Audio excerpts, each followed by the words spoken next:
Meron akong matalik na kaibigan, si Damulag. May mga sakit siya.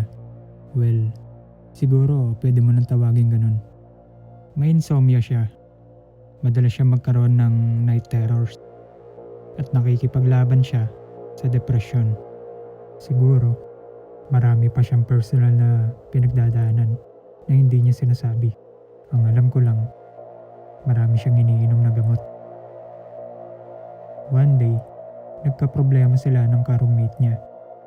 Mas malala kaysa dati. Tumawag siya sa akin. Halatang stress na stress. Hello, Bita. Nag-away kasi kami ng malala ng ka-roommate ko. Nagkasagutan kami. Muntik na kami magpangabot. Kailangan ko lang sana ng matutuluyan kahit ilang gabi lang. Ganun ba, Damulag? Walang problema. Pwede kang matulog sa couch ko. Pagdating niya, tinanong ko siya tungkol sa nangyari. Pero ayaw niya magsalita. So, nirespeto ko yun. Kaya pumasok na siya, bitbit ang kanyang mga gamit. Nanood na lang siya ng TV at naglaro ng Call of Duty sa Xbox ko buong araw at gabi. Wow! Nasabi ko na lang sa sarili ko. Tumambay din ako saglit kasama siya. Pero may mga kailangan din akong gawin. Kaya umalis muna ako.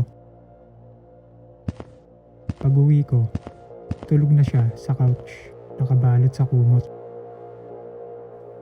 Tahimik lang akong dumaan at naghanda na para matulog.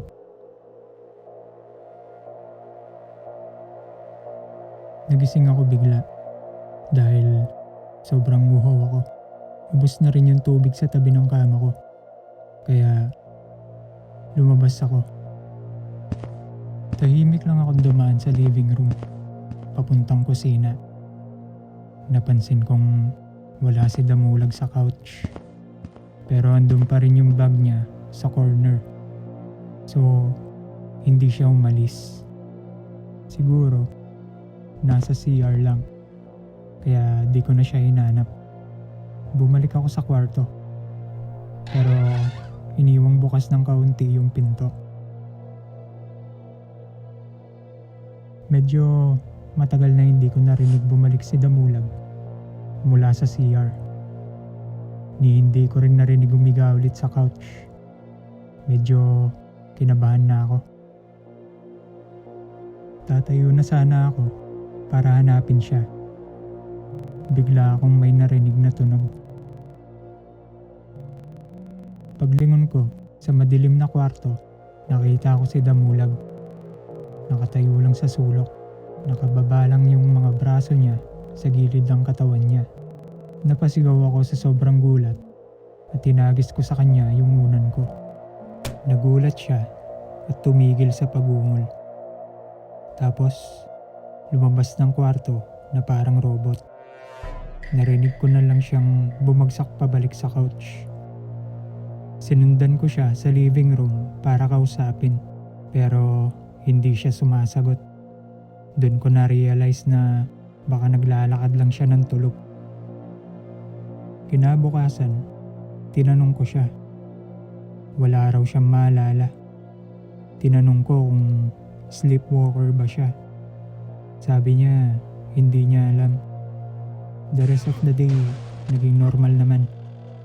Tumambay lang kami at nagkwentuhan.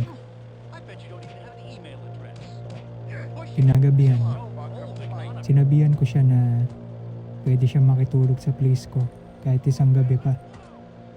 Pero nung gabing yun, nagising na naman ako bigla. Pero this time, hindi dahil sa nauuhaw ako. Curious lang ako. So, tinignan ko kung andun si Damulag sa couch. Wala na naman siya. Tinawag ko ang pangalan niya. Wala siya sa CR. Wala sa kusina. Hindi ko siya makita sa kwarto ko. Bumalik ako sa kama at tinext ko siya. Pero hindi nagde-deliver. Tinawag ko ulit ang pangalan niya ng mas malakas. Doon ko lang narinig yung parang mahina. pero nakakasira ng pag-iisip na boses.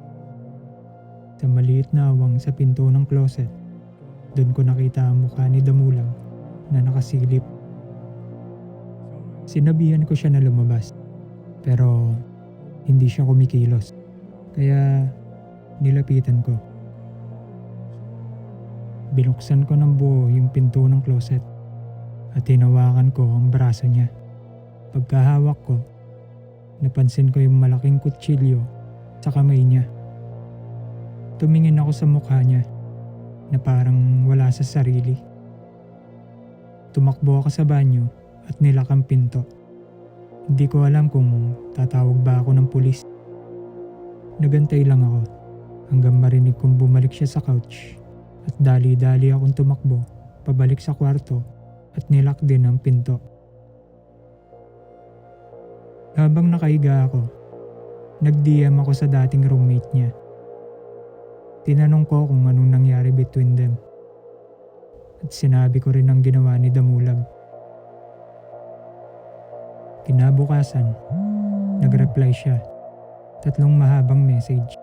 Ang sabi niya, si Damulag daw ay mukhang expired na talaga.